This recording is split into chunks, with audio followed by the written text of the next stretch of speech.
హరే కృష్ణ. శ్రీ బలదేవ్ విద్యాభూషణ్ జన్మస్థలంలో ఉన్నాం మనం.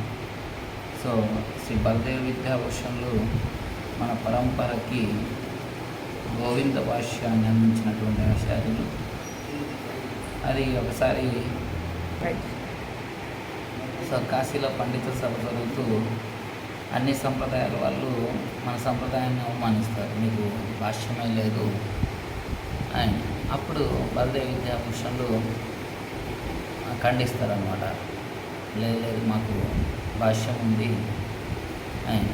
అయితే చూయించమని అడిగినప్పుడు మా గురుదేవుడు శ్రీ రూపగోస్వామి గారి దగ్గర ఉంది బృందావనంలో అని అంటే చూయించమని అడుగుతారు. అప్పుడు ఆయన 10 రోజులు సమయం అడుగుతాడు అనమాట. 10 రోజుల్లో నేను భాష్యం తీసుకొని వచ్చి మీకు ముందు ఉంచుతాను ఆయన. సో అందుకు అంగీకరిస్తారు. అప్పుడు ఇంటికి వెళ్ళి ఆయన రాధా గోవిందుని, ఆయన పూజించేటువంటి రాధా గోవిందుని అడుగుతాడు, అయ్యా మా గురుదేవుల దగ్గర భాష్యం ఉందో లేదో తెలియదు, ఇప్పుడు నేను బృందావనం వెళ్ళి తీసుకొచ్చేటానికి అంత సమయము లేదు, కాబట్టి నీకు ఈ సంప్రదాయం నిలబడాలి అని ఉంటే నీ భాష్యాన్ని నువ్వే రాసుకో అని చెప్పేసి ఆ గోవిందునికి వదిలేస్తే ఆయనే చక్కగా ఆ భాష్యం అంతా కూడా ఆ రాధా గోవిందుడే మొత్తం రాస్తాడు. అందుకనే దానికి గోవింద భాష్యము అని చెప్పి పేరు పెట్టారు. మనకు శ్రీ సంప్రదాయం చూసినట్టయితే శ్రీ భాష్యం అని చెప్పి రామానుజాచార్య రాశారు.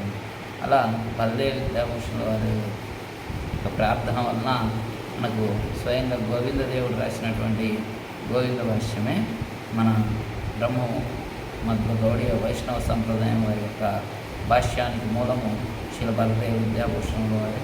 సో అటువంటి బలదేవ్ విద్యాభూషణుల వారి యొక్క పుట్టినటువంటి ప్రదేశంలో జన్మస్థానంలో ఉన్నాం.